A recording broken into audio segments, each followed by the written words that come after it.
Hey everyone, this is Chris, And Lorenzo. and welcome to our Best of Saturday series. Now that we have hundreds of episodes, we get a lot of listeners asking us where to start. So we'll be selecting some of our most popular episodes to share each Saturday from our years of podcasting. We hope you enjoy it.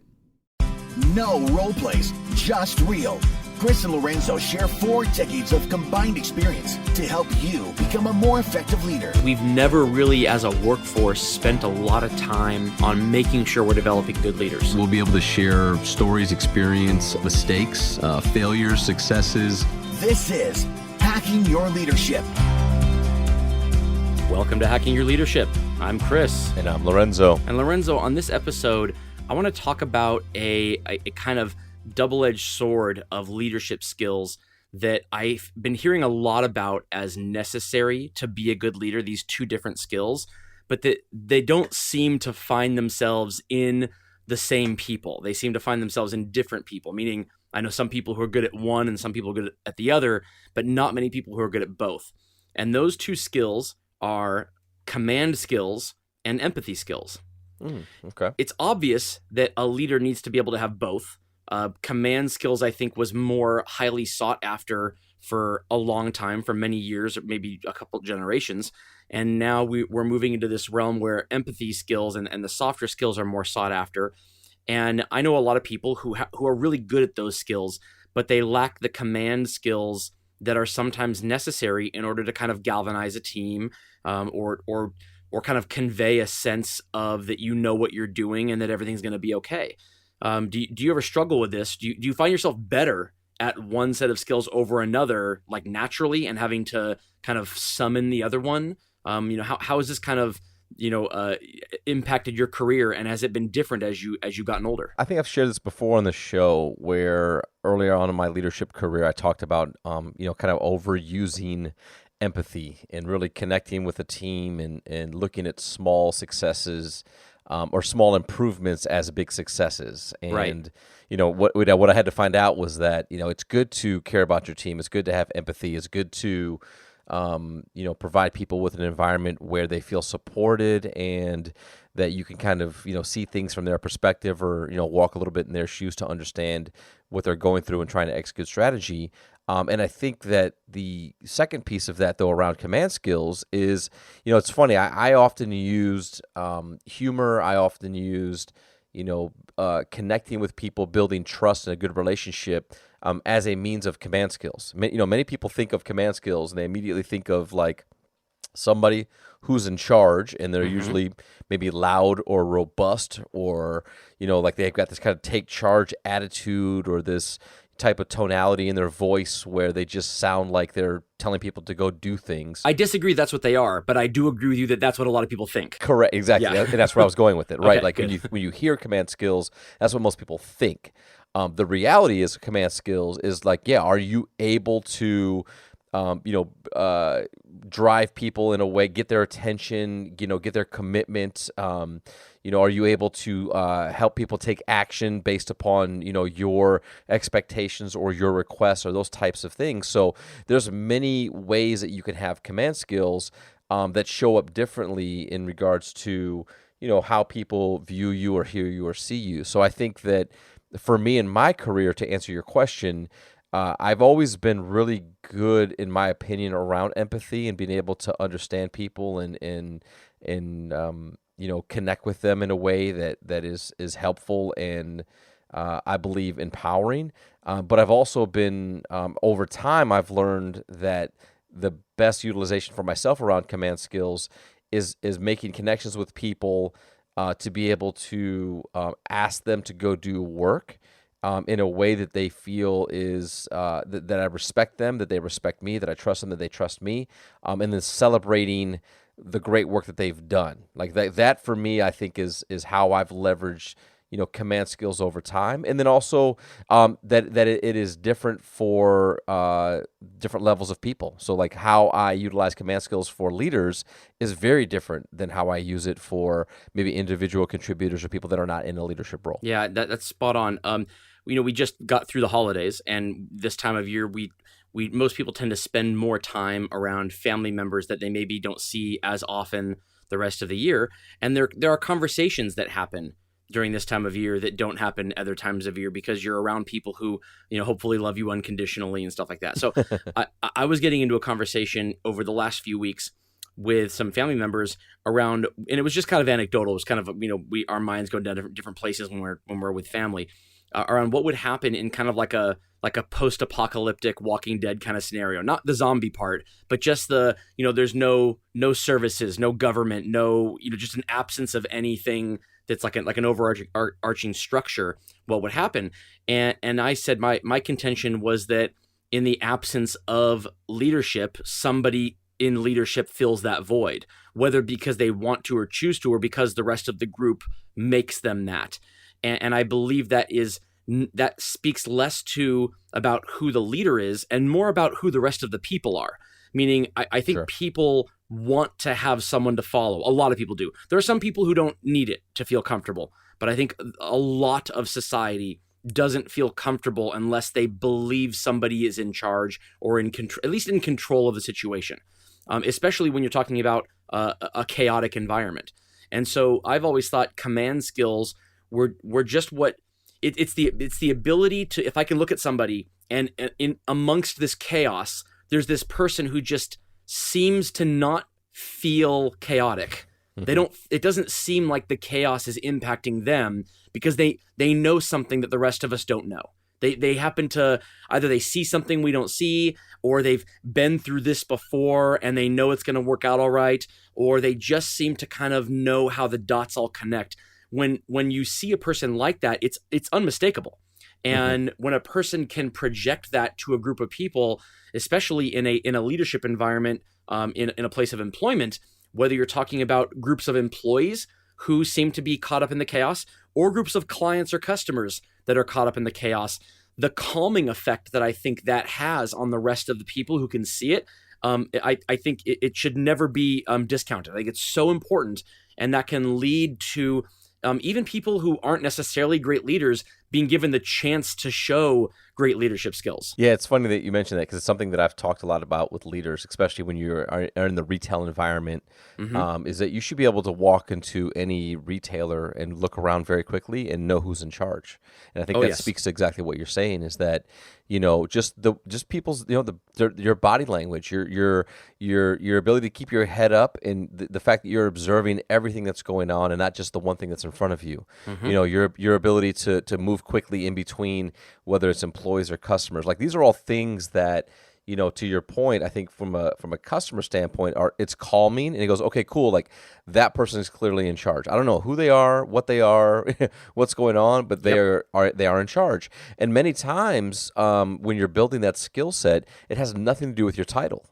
There's plenty of times when I can tell you that I've had, people that are not leaders, that are individual contributors, but based upon, their knowledge of the system, the trust they have with their peers, their ability to role model what they do, and that trust and respect that's there, you would just assume that they are the leader or that they're the person in charge, just because how other people go to them. Oh yeah, they're definitely mutually exclusive, because on the same token, there are plenty of people with titles who don't have the ability to do that at all. Right. A lot of time, and I don't want to sound insulting to them. In a lot of situations, those people were promoted into leadership roles because of metrics that have nothing to do with leadership, and it's not their fault. Sure. They were never developed or groomed or given the skills necessary. They were thrown into these roles, and now their teams are paying the prices. So this doesn't mean the person who's in the leadership role that doesn't have these skills is necessarily a bad person. They could just be out of their element. But you're right. They are mutually exclusive. You do not need to have a title to have these skills, and you definitely do not need to have these skills to have those titles. Yeah, and I think, having empathy and being able to talk to people and support them and understand where they're coming from, while at the same time asking people to go out and do their job, right? Right.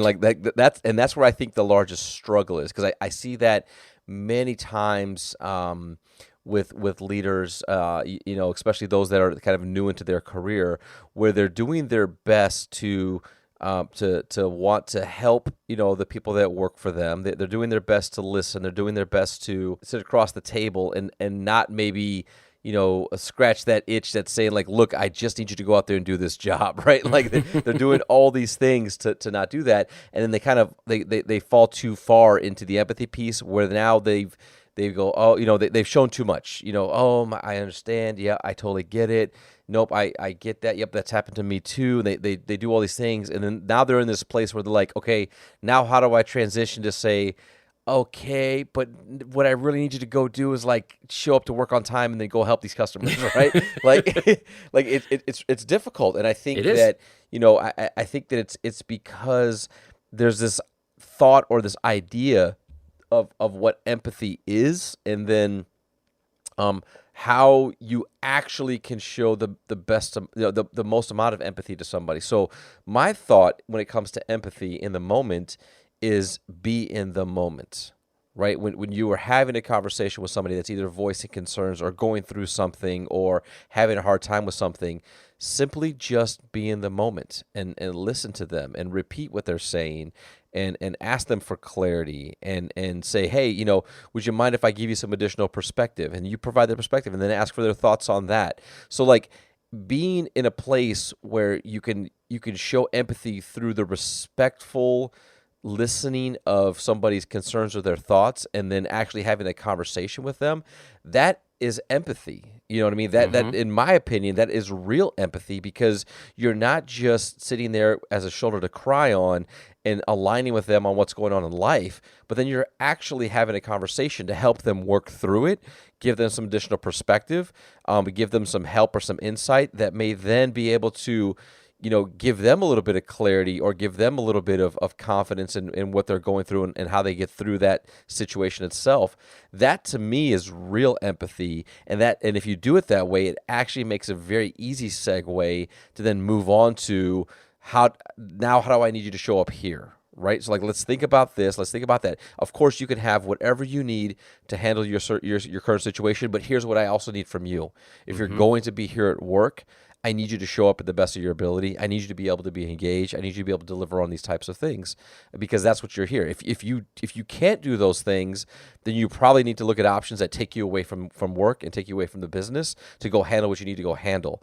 So like that's how I connect those two in my years of experience, where you can do both in the same conversation, and it doesn't feel like you're struggling one way or the other. Right. I've always believed that empathy is almost, I don't want to say the opposite of, but it is independent of fairness. And what I mean by that is there are a lot of leaders out there who don't practice empathy well, but they have the best of intentions, and what they're trying to be is fair. They're trying to be fair to everyone. Empathy looks at the why behind any action that happens, and then the leader allows themselves to treat those individuals differently based on the why, not just based on the result. So a fair leader, in air quotes here, a fair leader would fire the same two people for being late for the 10th time. An empathetic leader would go, well, the one guy slept in every single day for a month straight, and that's why they're late. The other person got in a major car accident, and that's what prevented them from getting to work on time. That's where the two separate. It uses subjectivity as opposed to just saying, okay, we're all robots here. Let's look at the result or the outcome only, independent of anything that may have caused it. That's true fairness, I guess, but that lacks complete empathy. That doesn't take into account what got the person there to begin with. Yeah, but this is kind of to my point earlier, though. So that person that got into the car accident, guess what? They're still late. Of course they are. Right. So they're still late. So of course. So if they're going to be late as a result of the car accident, what conversations and resources have you provided to then allow them to be able to, if potentially be late or go to appointments or do what they have to do while being covered as a result of the accident? Because again, like that's where I think though that it gets tricky, is that you want to be able to go immediately and say, well, they're both late 10 times. This one sleeps in, this one was in an accident, but at the end of the day, they are still both late. And so like if you're going to truly show empathy, it's not saying, well, hey, like I get it. I know you've been late because of this accident. The empathy was after the first or second time saying, hey, hold on here. I'm seeing a trend with you not being to work on time. And so I want to talk through this, and then provide you with options that will then allow you to either, is it adjust the schedule? Is it some type of a leave potentially? Is it working with your doctor? But again, I think not waiting for it to get to the point of where it's 10 lates for each of them to then pull back on empathy to say that that's how you show empathy. So I think you're totally right. I think there's a little bit of miscommunication. I meant the final straw. Like the time that caused the person to be late was a car accident. Like they're not getting fired. I see what you're saying. Right. Yes, so yes, one guy was fired because they slept in. So I give you a great example. Even if you're literally hanging on by a thread around your attendance, you don't get fired on the day that you call in sick. It just doesn't work that way. Correct. You know what I mean? Like if you're sick, you're still sick. Yeah. So you look at the individual situations involved, and hopefully you're holding both people accountable. The fact that they're both on a final already means there's probably already an issue. But it's about being able to look at the individual's circumstances and having that be able to play a role in how you respond as a leader, as opposed to just saying, black and white, were they late or were they not, or any other of a number of situations where that can be involved. So I think there's a subjectivity to it, and I think that the empathy sometimes flies in the face of the fairness to the group in favor of fairness to the individual. Yep, I completely agree. And with that, it brings us to this episode's 1 Minute Hack. The 1 Minute Hack. Okay, for this episode's 1 Minute Hack, what I want you to do is take some time, whether you can do it while you're working or if you have to wait till you're off work, and I want you to go to some busy retail establishments with a lot of foot traffic. And I want you to take a step back and don't necessarily engage with anybody, but kind of make mental notes on the employees you see walking around and anyone that seems to be in charge. They have a grasp of the situation. They're able to handle multiple customers and employees and situations all at the same time, and they seem to have a good grasp on things, good head on their shoulders. They're not freaking out and letting the situation get the best of them. And I want you to write down the actual things you're seeing from them, the behaviors you're seeing, not vaguely, oh, this person seems to be this or seems to be that, but talk about their body language, the way they hold their head, the way they talk to people. Write down those items and compare it to how you act when you're in your own environment, when you're talking with either groups of customers or groups or single employees, and see if it matches up. See if you give off the impression to the people that you encounter, whether they be employees or customers, that gives them the impression that you know what you're doing, that you're in control of the situation, and that you are a place that a person can come to for information or to feel more comfortable with what's going on around them. If there's deficits there, you know what you need to work on. You know those items that you wrote down that you saw in those other leaders that you witnessed at other places.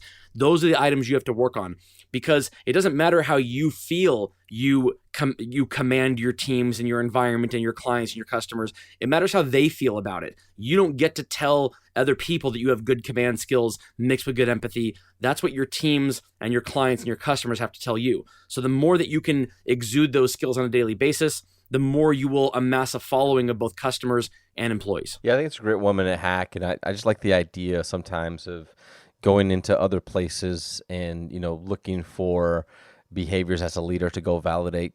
What do you see? And then how does that apply to, the businesses that you run?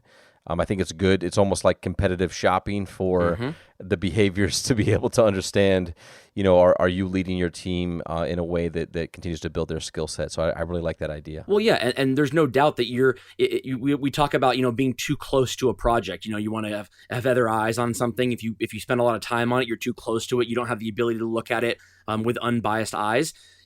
You talk about the ultimate example of that is your own self. You have less of ability to look at yourself through unbiased eyes and your own leadership than your teams and your customers and your clients do. So anytime you can validate it by looking at what good looks like, you're definitely on the right step. Yep, I completely agree. And before we end this episode, I just want to call out a couple of things. I hope that everybody's been enjoying our new content and Thoughtful Thursdays this year, something that we're doing a little bit different and getting a little bit more specific in some of the themes and ideas that we don't cover an entire show. So thank you for listening and checking those out. Secondly, as you've seen on those Thoughtful Thursday programs and posts, please follow us on Instagram at Hacking Your Leadership. We continually put content up on our Instagram account. We clearly have a lot more listeners than we have followers on Instagram, so please check that out to see some additional content, sometimes short videos, memes that we post up in regards to leadership. But we're really looking forward to layering a lot more content this year on a lot more different platforms in so many, many different ways. So those are my 2 asks and go-gets for Chris and myself here on Hacking Your Leadership. And any other thoughts as we wrap up this episode? No, I mean, this was a tough one because I know both of us have a hard time asking our listeners for anything. I have a hard time even asking people to go follow us. But now that we're putting a lot of good content on there, I love our Thoughtful Thursdays, and I think people get a lot out of it. So definitely go follow us at Hacking Your Leadership on Instagram, and I think you'll get a lot out of it. You got it. So thank you all. This has been Hacking Your Leadership. I'm Lorenzo. And I'm Chris. And we'll talk to you all next time.